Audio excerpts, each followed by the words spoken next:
Dear aspirants, पिछली video में हम लोगों ने समझा था कि छठी शताब्दी ईसा पूर्व में भारत पर कौन कौन से वंशों का राज हुआ। तो सबसे लास्ट में हम लोगों ने नंद वंश की स्थापना का विवरण जान लिया था। उसी समय प्राचीन भारत में कुछ ऐसे भी आक्रमण हो रहे थे या होने वाले थे जिसका असर भारत पर काफ़ी लंबे समय तक रहने वाला था। दोस्तों, आज हम इस वीडियो में इन्हीं सब के बारे में जानेंगे। हमारा आज का टॉपिक है प्राचीन भारत पर जो विदेशी आक्रमण हुए हैं उनका जो प्रचार प्रसार था वो किस प्रकार से हुआ। हमारा आज का टॉपिक है प्राचीन भारत पर विदेशी आक्रमण। दोस्तों, ज्ञान प्लैनेट चैनल में आपका स्वागत है। चलिए शुरू करते हैं।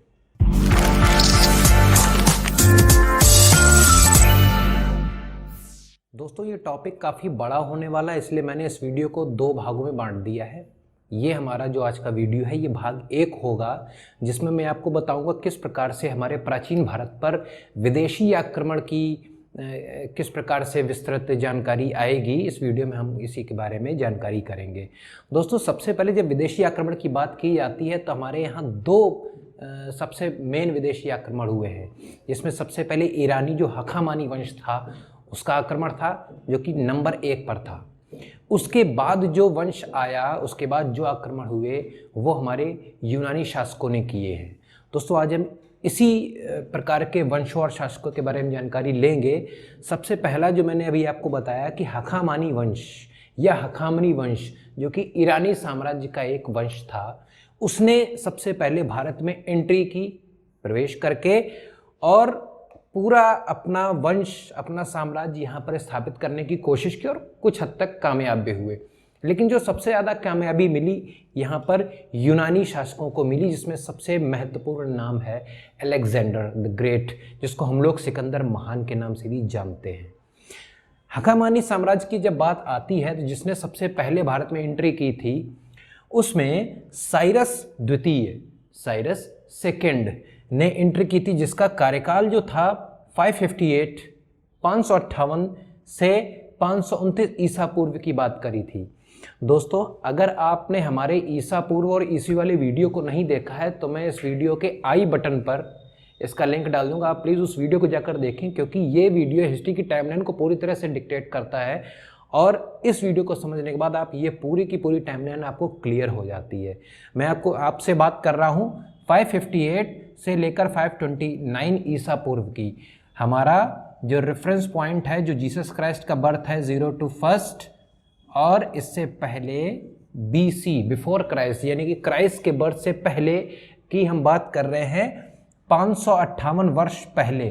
558 वर्ष से लेकर, और आप आगे ही आते रहेंगे, समय में आप आगे चलेंगे और आप 529 तक आ जाएंगे और धीमे धीमे धीमे करके आप 0 ईयर तक आ जाएंगे, फिर फर्स्ट ईयर, सेकेंड ईयर, और आज हमारा 2020 चल रहा है। तो इस प्रकार से छोटी सी मैंने टाइमलाइन का एक डिस्क्रिप्शन दिया है, लेकिन पूरा वीडियो आप उसमें जाकर अवश्य देखें। तो साइरस सेकेंड का जो कार्यकाल था 558 ईसा पूर्व से लेकर 529 तक था, और साइरस सेकेंड को ही यहाँ पर ईरानी साम्राज्य का, ईरानी वंश का संस्थापक माना जाता है। भारत में ईरानी वंश को, हखामानी वंश को कौन लेकर आया था? साइरस सेकेंड, जो कि 558 ईस्वी में, ईसा पूर्व में लेकर आया, और जिसका शासनकाल 529 ईसा पूर्व तक रहा। फिर इसके बाद इसकी हत्या कर दी गई। इसके बाद इसकी पुत्र की एंट्री होती है और इसका पितृ होता है कैम्बाइसस द्वितीय, या इसको हिंदी मीडियम में कैम्बिसीज द्वितीय भी कहा जाता है। कैम्बिसीज या कैम्बाइसस दोनों एक ही नाम है, आप लोग इंग्लिश और हिंदी में कंफ्यूज मत होइएगा। कैम्बिसीज सेकेंड ने यहाँ पर एंट्री की थी और उसने अपना साम्राज्य साइरस द्वितीय, यानी कि जो उसके पिता थे, उसी के साम्राज्य को बढ़ाया। 529 में इनकी मृत्यु हो गई और 529 के बाद 522 तक ये शासनकाल में रहा। कौन? कैम्बिसीज सेकेंड। उसके बाद काफ़ी उत्तराधिकारी आए, लेकिन कुछ अच्छे प्रकार से शासन कर रहे थे, कुछ लोगों ने अच्छे प्रकार से शासन नहीं किया। लेकिन जो सबसे महत्वपूर्ण शासक इसके बाद आए उनका नाम था डेरियस, जिसको हम लोग दारा दारा प्रथम भी कहते हैं, इसको डेरियस फर्स्ट के नाम से इतिहासकारों ने कहा है। तो डेरियस फर्स्ट जो कि 522 ईसा पूर्व के बाद आए थे, ये इसका पुत्र नहीं था, इसके पुत्र और भी कोई रहे, लेकिन डेरियस फर्स्ट ने इस राजगद्दी को संभाला। डेरियस फर्स्ट 522 ईसा पूर्व से लेकर 486 ईसा पूर्व तक उसने शासनकाल किया और यहाँ पर भी इसकी मृत्यु ही होती है। इसने डेरियस फर्स्ट ने कंबोज एवं गांधार राज्य को ईरानी साम्राज्य में मिला लिया था। बहुत ही शक्तिशाली शासक बनकर उभरा था डेरियस फर्स्ट, या इसको दारा प्रथम भी कहते हैं। इसका नाम है दारा प्रथम फर्स्ट। दारा फर्स्ट को ही डेरियस फर्स्ट कहा जाता है और ये कैम्बाइसिस सेकेंड के बाद राजगद्दी पर बैठने वाला एक शासक था जिसने 486 ईसा पूर्व तक शासन किया। 522 से बैठा था और 486 तक इसने शासन किया और वहाँ पर इसकी मृत्यु हो जाती है। यहाँ पर कंबोज एवं गांधार को जीता, जो कि उस समय काफ़ी बड़े साम्राज्यों में आते थे। जैसे ही डेरियस फर्स्ट की मृत्यु होती है, दारा फर्स्ट की मृत्यु होती है, यहाँ पर उसका पुत्र बहुत ही शक्तिशाली, इसको हम कहेंगे ज़र्क्सीज़ द ग्रेट। उस समय यूनानी हखामानी और ईरानी शासकों में द ग्रेट नाम की संज्ञा दी जाती थी। जिस प्रकार से हमारे यहाँ चक्रवर्ती सम्राट कहा जाता है, वहाँ पर उस समय द ग्रेट नाम की संज्ञा से इसको परिभाषित किया जाता था। तो दारा फर्स्ट या डेरियस फर्स्ट की मृत्यु के बाद उसका पुत्र ज़र्क्सीज़ या इसको हिंदी मीडियम में कहीं कहीं प्रोनाउंस कर देते हैं क्षयार्श, इसको बोलते हैं क्षयार्श। तो आप कंफ्यूज मत होइएगा, ज़र्क्सीज़ या क्षयार्श। यहां पर इसके पुत्र को जब राजगद्दी मिलती है 486 ईसा पूर्व, यानी कि इसके मृत्यु का कार्यकाल, जो इसके पिता की मृत्यु 486 ईसा पूर्व में हुई और 486 ईसा पूर्व से 465 ईसा पूर्व तक BC बिफोर क्राइस्ट तक ये ज़र्क्सीज़ ने राज्य किया और अपने ही पिता के राज्य को संपोषण किया, उसको बढ़ाया और उसकी रक्षा की, उसको वहीं पर समेट कर रखा। उसने ज़्यादा वृद्धि नहीं कर पाया और उसके साथ साथ उसके जो उत्तराधिकारी थे अर्टाज़र्क्सीज़ फर्स्ट और सेकंड, इसके उत्तराधिकारी कौन थे? अर्टाज़र्क्सीज़ फर्स्ट और सेकंड। इन लोगों ने भी साम्राज्य को वहीं पर रखा, उसका संपोषण करते रहे, भरण पोषण करते रहे, लेकिन बहुत ही ज़्यादा अपने आप में सफल नहीं हुए। और सबसे जो अंतिम सम्राट इस हखामनी या ईरानी साम्राज्य का था वो था डेरियस थर्ड, दारा तृतीय। तो ये जो दारा तृतीय था ये अंतिम सम्राट था इस हखामनी साम्राज्य का, जिसने 360 ईस्वी से, अब देखिए कितनी बड़ी टाइमलाइन आ गई है, 465 के बाद इन लोगों ने शासन किया और साथ में इनके और भी कुछ सेनापतियों ने शासन किया है, लेकिन वो इतना महत्वपूर्ण इसलिए मैं उसको इस वीडियो में कवर नहीं कर रहा हूं। तो 465 के बाद मैंने सीधे टाइमलाइन को ला दिया है 360 ईस्वी से लेकर ईसा पूर्व से लेकर 330 ईसा पूर्व तक। अर्थात जब आप टाइमलाइन का वीडियो देखोगे आपको पूरा समझ में आ जाने वाला है। तो डेरियस फर्स्ट जो कि अंतिम सम्राट था और हखामनी ईरानी साम्राज्य इसके बाद खत्म हो जाता है। दोस्तों, जो दूसरा आक्रमण हुआ इस हखामनी ईरानी साम्राज्य के बाद वो था यूनानी आक्रमण।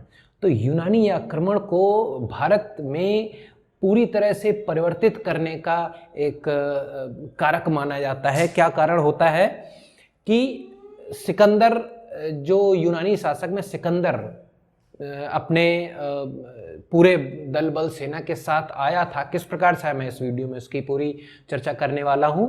सिकंदर अपने पिता की मृत्यु के बाद 20 वर्ष की ही अल्पायु में राजगद्दी पर बैठ गया था। अब आप सोच सकते हैं 20 वर्ष की अल्पायु बहुत ही छोटी उम्र होती है। हालांकि भारत में भी जो अकबर बैठे थे वो 14 वर्ष की अल्पायु में बैठे थे, लेकिन 20 और 14 वर्ष की अल्पायु जो होती है राजगद्दी संभालने की नहीं होती है।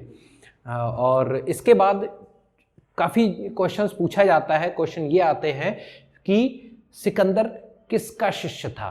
तो सिकंदर अरस्तु का शिष्य था। मैंने पूरे तरह से यहाँ पर बता दिया है आपको। अरस्तु का शिष्य कौन था? सिकंदर। सिकंदर कहाँ का शासक था? सिकंदर यूनान में मैसिडोनिया का शासक था। इसको हिंदी मीडियम में मकदूनिया भी बोलते हैं, तो आप कंफ्यूजन मत लीजिएगा। मकदूनिया या मैसिडोनिया दोनों एक ही नाम होते हैं। तो 20 वर्ष की अल्पायु में अरस्तु का शिष्य सिकंदर यूनान की राजगद्दी पर बैठ गया था और उसी समय अपने उत्तर भारत में नंदवंश का शासनकाल चल रहा था। आपने हमारे पिछले वीडियोस में भी देखा होगा, जो हमने भारत 6ठी शताब्दी ईसा पूर्व पढ़ाया था, उसमें आपने देखा होगा कि नंदवंश भी एक समकालीन शासक था भारत में और सिकंदर यूनान में बैठा था। अब भारत को सोने की चिड़िया कहते थे, भारत विश्वगुरु के नाम से विख्यात था।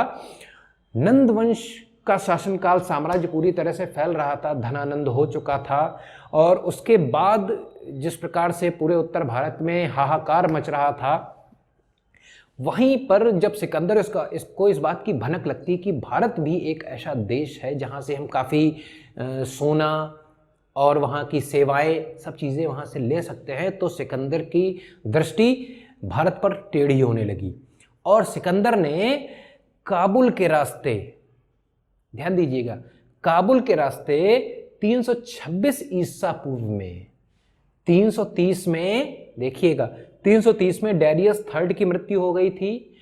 डेरियस थर्ड ये अंतिम सम्राट था जिसको सिकंदर ने हरा दिया था, जिसको सिकंदर ने हराया था। और वही सिकंदर एक बार फिर से काबुल के रास्ते होकर 326 यानी कि इसके और बाद समय में और आगे चलकर 4 साल और आगे चलकर काबुल के रास्ते 326 ईसा पूर्व में हिंदू कुश पर्वत के खैबर दर्रे से भारत में घुस आया। अपने पूरे दल बल सेना और सेना नायकों के साथ, सैनिकों के साथ वो खैबर दर्रे को पार करके, हिंदू कुश पर्वत में पड़ता है खैबर दर्रा, और उसको पार करके अपने प्राचीन भारत में प्रवेश कर आता है। अब जब प्रवेश किया, अब सिकंदर के पास 2 ऑप्शंस थे, या तो वो आक्रमण करना, अटैक करना शुरू कर दे, या फिर जो वहाँ के सबसे पहले शक्तिशाली राजा हों उनको धमकाए, डराए और उनसे उनकी गद्दी ले ले। तो सिकंदर ने वही किया। उस समय तक्षशिला के शासक आम्भी को इस बात का पता चल गया था कि सिकंदर भारत आ गया है, Sikandar Alexander the Great Bharat आ गया। उसको ये भी पता था कि सिकंदर कितना महान है। तो आम्भी ने बिना कुछ देर किए हुए आत्मसमर्पण स्वीकार करके उसका सम्मान, स्वागत, सत्कार किया अपने ही दरबार में। तो क्वेश्चन ये आता है, किसने सिकंदर के सामने आत्मसमर्पण किया जब वो भारत में उसने प्रवेश किया? तो ध्यान रखिएगा, तक्षशिला का शासक था आम्भी। आम्भी ने आत्मसमर्पण कर दिया और उसको पूरे सेवा सत्कार, स्वागत भाव के साथ अपने राज दरबार में बिठाला और उसके बाद उसने वहीं पर बैठकर अपने सेना का विस्तार किया, अपने साम्राज्य का विस्तार करने की सोची। और धीमे धीमे सिकंदर ने हाइडेस्पीज या वितस्ता या झेलम चिनाब, हाइडेस्पीज बहुत इंपॉर्टेंट क्वेश्चन है दोस्तों, एक बार फिर से देखिएगा ध्यान से, आता है क्वेश्चन, कई बार आया है। हाइडेस्पीज या वितस्ता या झेलम, ये तीनों एक ही युद्ध के नाम हैं और ये पंजाब में लड़े गए थे। हाइडेस्पीज, वितस्ता और झेलम का युद्ध पंजाब झेलम चिनाब के युद्ध से भी इसका प्रचलित है नाम। और इसी युद्ध में सिकंदर ने किससे लड़ाई की थी? पुरु, जिसका नाम था पोरस। उस समय पंजाब पे किसका शासन था? पोरस का शासन। तो हाइडेस्पीज या वितस्ता या झेलम का युद्ध सिकंदर और पोरस के बीच में लड़ा था। और दोस्तों, इतिहास में आपने हमेशा सुना होगा इस युद्ध में पोरस की हार हुई थी और सिकंदर महान की जीत हुई थी। दोस्तों, इसके बाद फिर सिकंदर ने जब और आगे बढ़ने की ठानी थी, लेकिन सिकंदर के ही सैनिकों ने, उसके घुड़सवारों ने, उसके हाथी सवारों ने व्यास नदी को पार करने के लिए मना कर दिया। और व्यास नदी को पार करने के मना करने के बाद सिकंदर के पास और कोई चारा नहीं बचता था। उसने क्या किया?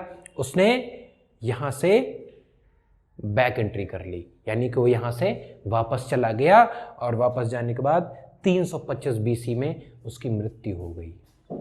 तो दोस्तों ये था हमारा भाग 1 प्राचीन भारत पर विदेशी आक्रमण।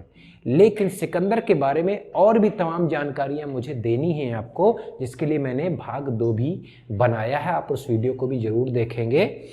तो दोस्तों आशा है आपको इस वीडियो में बताई गई सभी चीज़ें क्लियर हो गई होंगी। और आपसे मैं आग्रह करता हूं, मैं किनारे हट जाऊंगा, आप इस वीडियो में इस बोर्ड का स्क्रीनशॉट जरूर ले लीजिएगा। आप इस पे नोट्स बना लीजिएगा, जो कि आपके काफ़ी काम आने वाला है। बहुत कई बार एग्जाम्स में, जो भी एग्जाम्स हिस्ट्री से रिलेटेड होते हैं उनमें पूछे ही जाते हैं। दोस्तों आपको ये वीडियो पसंद आए उसको आप लाइक और शेयर कर दीजिए, और अगर आप इस चैनल पर नए हैं तो इसको आप सब्सक्राइब कर दीजिए। धन्यवाद। आपका दिन शुभ हो।